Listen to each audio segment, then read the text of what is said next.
Hello दोस्तों, नमस्कार। आप लोगों का एग्री स्टडी 92 में बहुत बहुत स्वागत है। आज हम यूपी ट्रिपल एस सी पेट 2025 के एग्जाम की हम आंसर की देखने वाले हैं।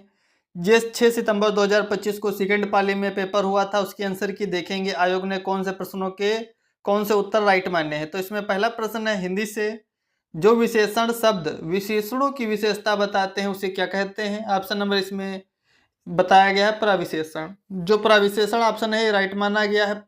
जो विशेषण शब्द विशेषणों की विशेषता बताते हैं उसे प्रविशेषण बोलते हैं। अगला प्रश्न है कश्मीरी सेब कहानी के कहानीकार कौन है, तो प्रेमचंद जी। अगला प्रश्न है उपकार को मानने वाले को क्या बोलते हैं। जो उपकार को मानता है उसे कृतज्ञ बोलते हैं। अगला प्रश्न है डंडा तत्भव है, तो इसका तत्सम क्या होगा, तो इसका तत्सम होगा दंड। ऑप्शन इसमें दंड राइट माना गया है। अगला प्रश्न है 5 नंबर, शारीरिक एक अशुद्ध शब्द है, तो इसका राइट क्या होगा, तो शारीरिक होगा। अगला प्रश्न है, इस प्रश्न नंबर 6 से 10 के गद्यांश से पूछे गए हैं। तो इसमें आप एक गद्यांश देख सकते हैं, स्क्रीनशॉट लेकर पढ़ सकते हैं। इसके हम सीधे प्रश्नों को देखेंगे। तो इसमें प्रश्न नंबर 6 पूछा गया था, सैन्य संचालक और महारावत बाघ सिंह तथा क्या पहनकर युद्ध में रंग में जाने की बातें करने लगते हैं। सैन्य संचालक और महारावत बाघ सिंह क्या पहनकर युद्ध में जाने की बातें करने लगते हैं, तो केसरिया बाना।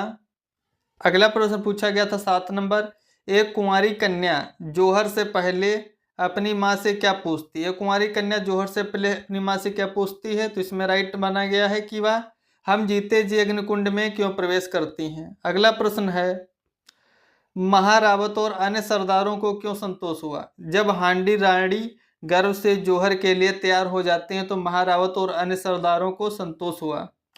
अगला प्रश्न है इसमें कि कुंवारी कन्या मर्यादा से मृत्यु को ही क्यों भली मानती है।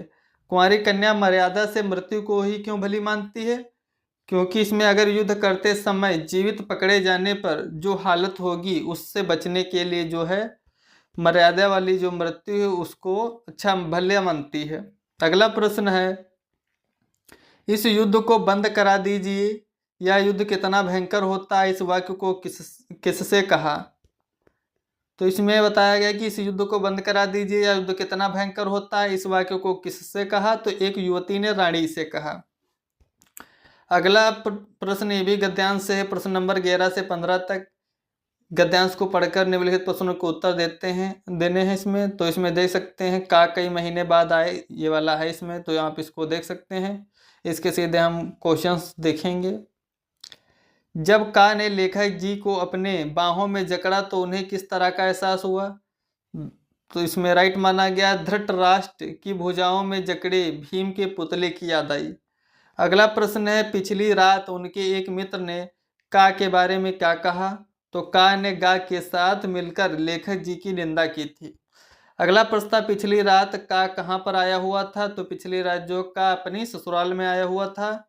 अगला प्रश्न है प्रश्न नंबर 14, जब का लेखक जी से मिलने आता है तो लेखक जी ने उसके साथ क्या किया। लेखक जी ने शरीर से अपने मन को खिसकाकर निस्नेह कटीली देह को उसके बाहों में छोड़ा था। अगला प्रश्न है लेखक जी ने एक रिश्तेदार बम्बई जा रहे हैं, लेखक जी के एक रिश्तेदार है वो बम्बई जा रहे हैं और उनसे पूछे तो क्या कहेंगे।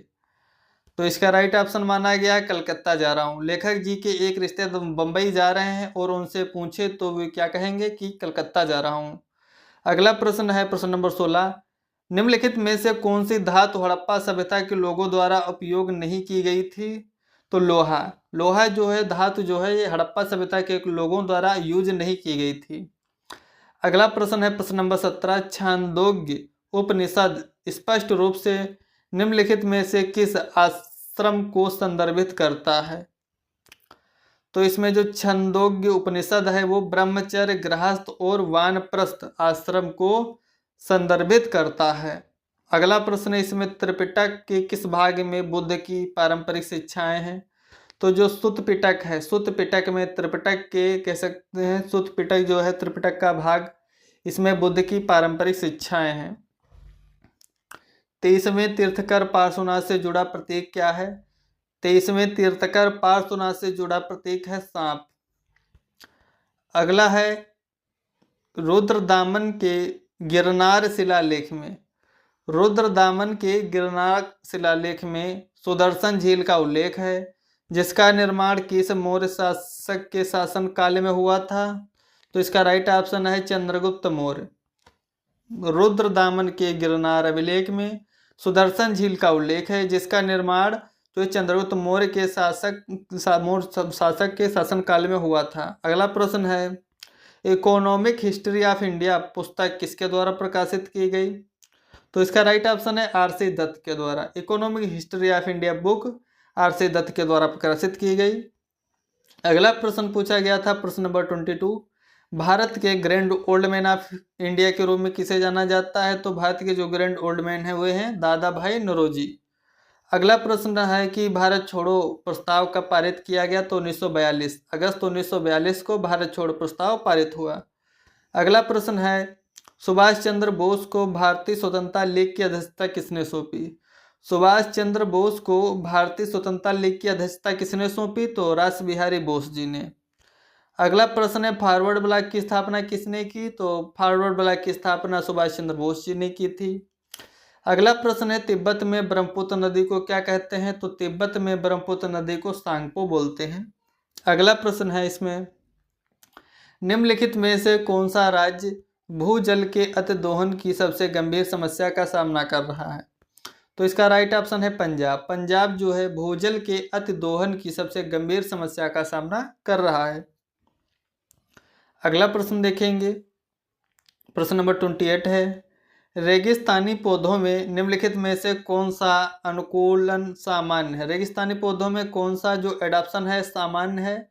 तो जल भंडारण के लिए मोटे तने thick stem for water storage जो है ये अनुकूलन सामान्यतः देखने को मिलता है। अगला प्रश्न है निम्नलिखित में से कौन से वन खारे पानी के लिए अनुकूल है? तो मैंग्रोव जो वन होते हैं ये खारे पानी के लिए अनुकूल माने जाते हैं। अगला प्रश्न है प्रश्न नंबर 30, किसी देश के छोटे अक्षर चतुरतापूर्ण इकाइयों में विभाजन को कौन कौन सा शब्द दर्शाता है? तो इसमें राइट है बाल्कनीकरण। बाल्कनीकरण जो है इसे बोलते हैं बाल्कनाइजेशन। यह है कि किसी देश के छोटे कामाक्षर चतुरतापूर्ण इकाइयों में विभाजन को दर्शाता है। अगला प्रश्न है 31, कंडीशंस ऑफ इकोनॉमिक प्रोग्रेस यह किसके द्वारा किया गया? जो conditions of economic progress work है ये क्लानिन क्लार्क के द्वारा किया गया। Condition of economic progress the work was done by Colin Clark. अगला प्रश्न है प्रश्न नंबर 32, भारत में जो विकास का एलपीजी मॉडल है वो कब प्रस्तुत किया गया? तो 1991 के जो आर्थिक सुधार थे उसके द्वारा ये एलपीजी मॉडल आया था। अगला प्रश्न इसका फुल फॉर्म होता है लिबराइजेशन, प्राइवेटाइजेशन, ग्लोबलाइजेशन। अगला है प्रश्न 33, development planning the Indian experience पुस्तक किसके द्वारा लिखी गई? तो development planning the Indian experience जो बुक है वो सुखमय चक्रवर्ती के द्वारा लिखी गई। अगला प्रश्न है 34, भारत में उपभोक्ता संरक्षण अधिनियम किस वर्ष पारित हुआ था? तो 1986 में। Consumer protection act in India was passed in the year 1986। अगला प्रश्न है भारतीय अर्थव्यवस्था की रीढ़ है जो कृषि है ये क्या है? बैकबोन ऑफ इंडियन इकोनॉमी है। अगला प्रश्न पूछा गया था संविधान से, तो इसमें पूछा गया है कि भारतीय संविधान का अनुच्छेद 57 के अनुसार कोई व्यक्ति जो राष्ट्रपति के रूप में पद धारण करता है या जिसने पद धारण किया है इस संविधान के अन्य प्रावधानों के अधीन उस पद पर पुनः चुनाव के लिए पात्र होगा। तो इसमें आर्टिकल 57 में बताया गया राष्ट्रपति के बारे में। अगला प्रश्न है नगर पालिका का अर्थ भारतीय संविधान के अनुच्छेद 234 क्यू के अंतर्गत गठित स्वशासन की संस्था है। नगर पालिका का अर्थ भारतीय संविधान के अनुच्छेद 243 क्यू के अंतर्गत गठित स्वशासन की संस्था है। अगला प्रश्न है कि संघवाद जो है देश में एक से अधिक स्तर की सरकार के अस्तित्व को दर्शाता है। जो फेडरलिज्म है देश में एक से अधिक स्तर की सरकार के अस्तित्व को दर्शाता है। अगला प्रश्न है 39, प्रश्नकाल और दिन के एजेंडे के बीच के समय अंतराल को क्या बोलते हैं? तो इसे बोलते हैं शून्यकाल। प्रश्नकाल और दिन के एजेंडे के बीच के समय अंतराल को शून्यकाल बोलते हैं। अगला प्रश्न है भारतीय संविधान के अनुच्छेद 129 के अंतर्गत या तहत जो है सर्वोच्च न्यायालय को अभिलेख न्यायालय घोषित किया गया है। Under article 129 of the Indian Constitution the Supreme Court has been declared as the court of record. यानी जो है आर्टिकल 129 के तहत जो है सर्वोच्च न्यायालय को अभिलेख न्यायालय का दर्जा दिया गया है, अभिलेख न्यायालय घोषित किया गया है। अगला प्रश्न है 41, विभवांतर मापने के लिए किस उपकरण का प्रयोग किया जाता है? तो वोल्टमीटर। विभवांतर मापने के लिए हम वोल्टमीटर का यूज करते हैं। अगला प्रश्न सवाल पूछा गया था कि 2 एम्पीयर विद्युत धारा प्रवाहित करने वाले दो तार के बिंदुओं के बीच विभवांतर 0.1 वोल्ट है, तो इन बिंदुओं के बीच में क्या प्रतिरोध होगा? तो 0.05 ओम। अगला प्रश्न था कि जब रासायनिक अभिक्रिया ऊष्मा ऊर्जा को शोषित करती है तो अभिक्रिया मिश्रण के तापमान पर क्या प्रभाव पड़ता है? तो ये तापमान गिरता है।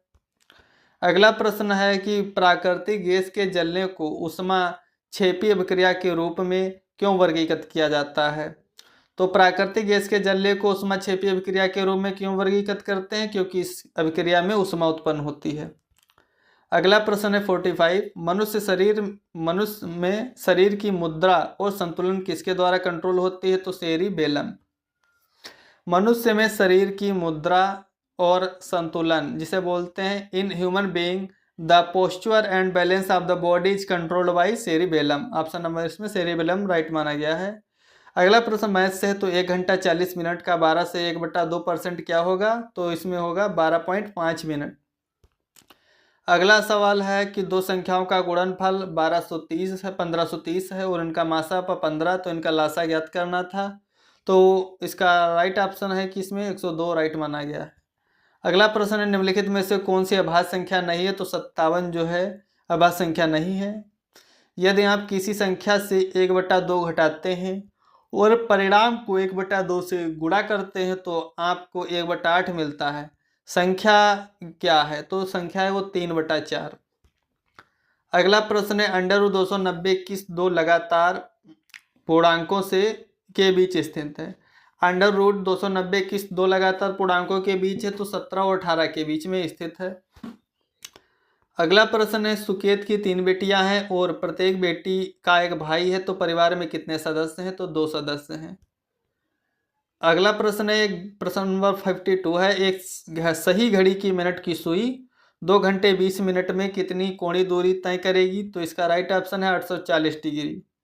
अगला प्रश्न है अमित की आयु सुमित के समान है क्योंकि वे जुड़वा हैं। ऋचा सुमित से छोटी, ऋचा ज्योत्सना से छोटी लेकिन सौरभ से बड़ी है। सुमित ज्योत्सना से छोटा है और उनमें सबसे बड़ा कौन है? तो ये ज्योत्सना जो है ये सबसे बड़ी है। आप ये सवाल देख सकते हैं स्क्रीनशॉट लेकर।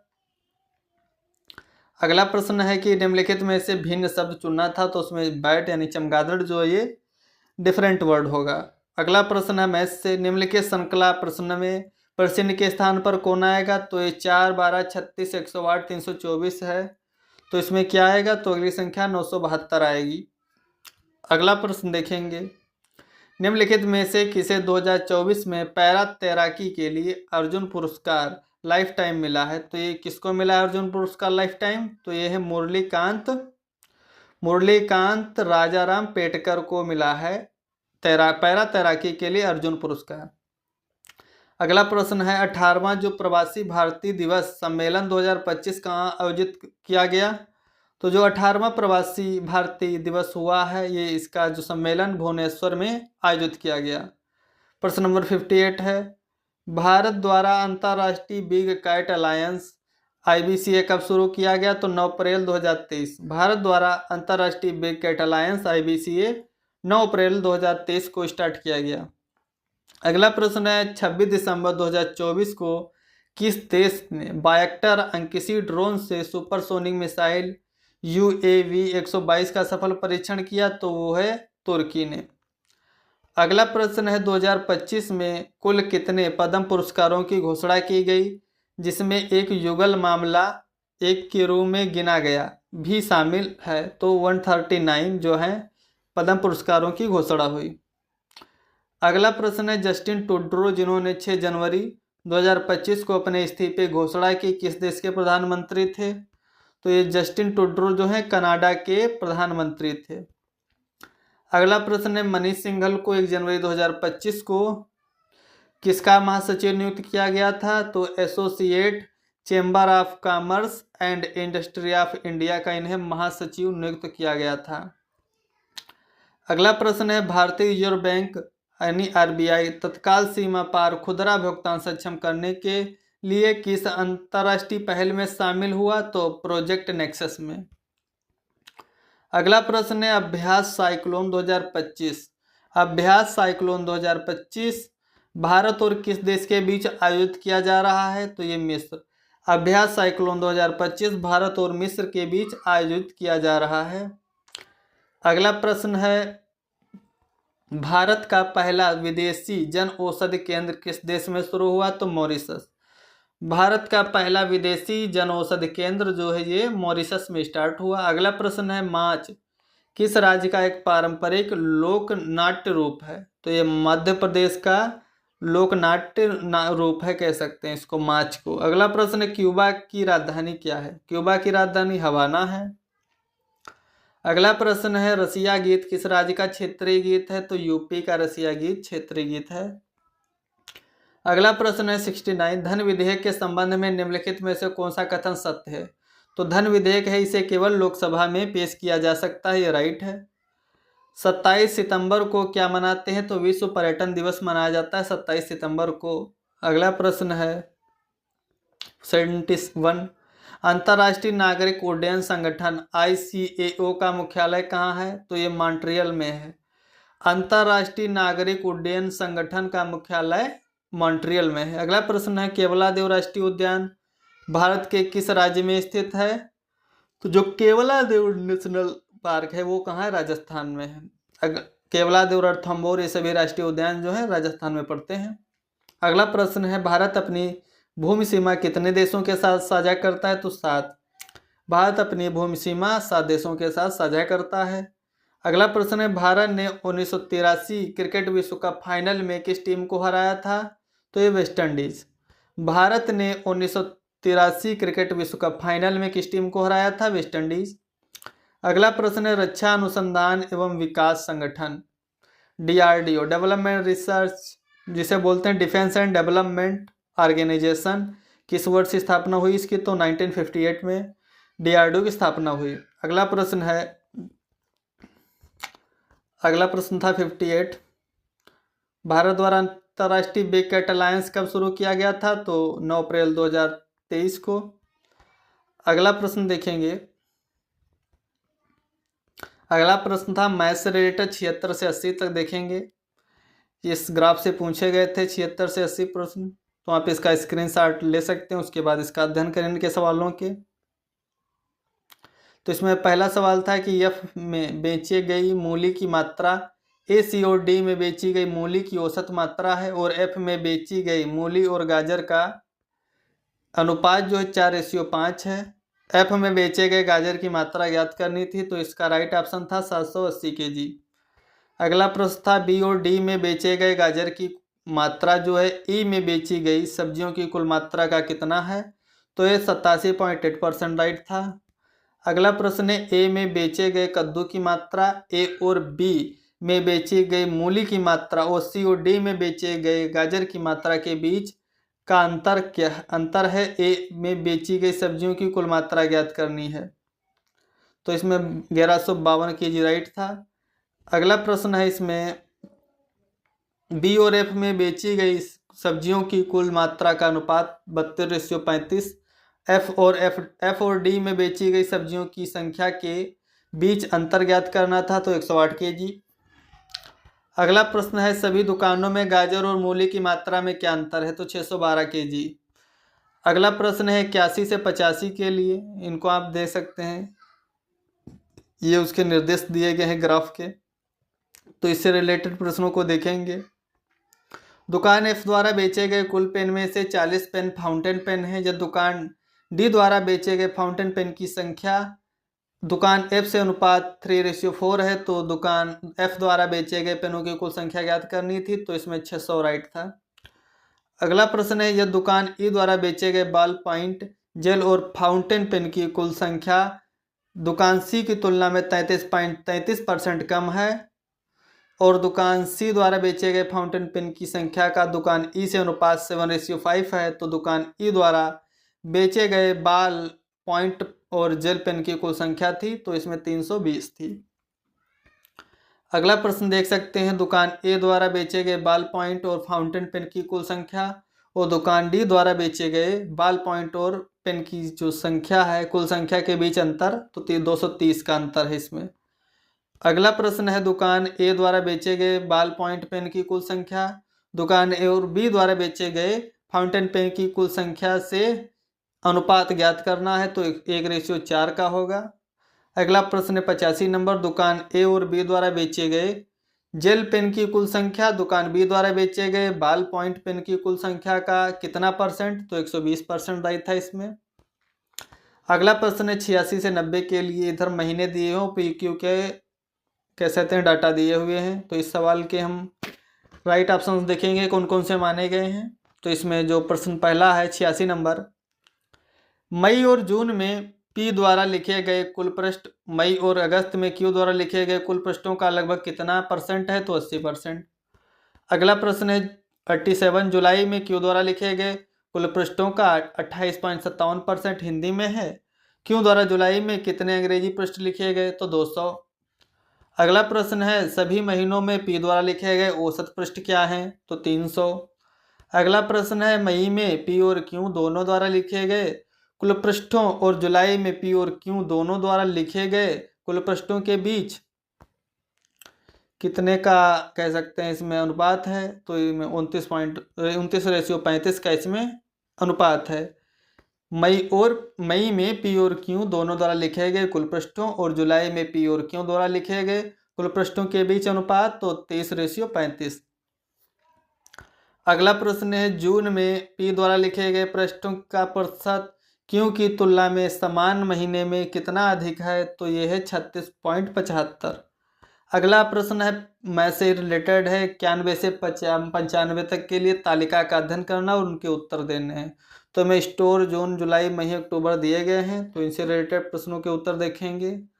तो मई में स्टोर KLM द्वारा बेचे गए लैपटॉपों की औसत संख्या ज्ञात करनी थी इसमें, तो 313 इसका राइट ऑप्शन था। अगला देखेंगे, अगला प्रश्न है, जून में स्टोर L द्वारा बेचे गए 37.5% लैपटॉप दोषपूर्ण है, तो जून में स्टोर L द्वारा बेचे गए गैर दोषपूर्ण लैपटॉप ज्ञात करना था, तो इसका राइट ऑप्शन था कि 175। अगला प्रश्न है, जुलाई और अक्टूबर में स्टोर J द्वारा बेचे गए लैपटॉप की संख्या मई और जून में स्टोर M द्वारा बेचे गए लैपटॉप का कितना परसेंट है, तो 69.18% है। 94 प्रश्न है, जून में स्टोर K और L द्वारा बेचे गए लैपटॉप और मई में I और M द्वारा बेचे गए लैपटॉप का अनुपात क्या है, तो 100:149। अगला प्रश्न 95, अक्टूबर में स्टोर I द्वारा बेचे गए कुल लैपटॉप दुकान में कुल लैपटॉप का 71.42% है। अक्टूबर महीने में स्टोर I में ना बिकने वाले लैपटॉप की संख्या 84 है। अगला प्रश्न है, choose the correct question tag for the following statement, the windows are open, तो आर नॉट देश का राइट था। अगला प्रश्न है, choose the word which is nearest in meaning, synonym इसको इसमें बताना है। इसका साइनोनिम का होगा एडमायर माने प्रशंसा करना, तो प्रेज माने भी प्रशंसा करना होता है, तो इसका साइनोनिम्स है ये। अगला वर्ड है, choose the indirect form of the given sentence, तो ये इसका इनडायरेक्ट क्या होगा, तो इसमें I said that the teacher liked me, ये इनडायरेक्ट फॉर्म हो जाएगी। अगला प्रश्न है डायरेक्शन की, उसे क्वेश्चन नंबर 99 से 100 है, तो इसमें पूछा गया है 99 वाला, which of the following is a type of EV infrastructure, तो इसमें चार्जिंग स्टेशन है, राइट माना गया है। Thanks for watching, please like and subscribe my channel.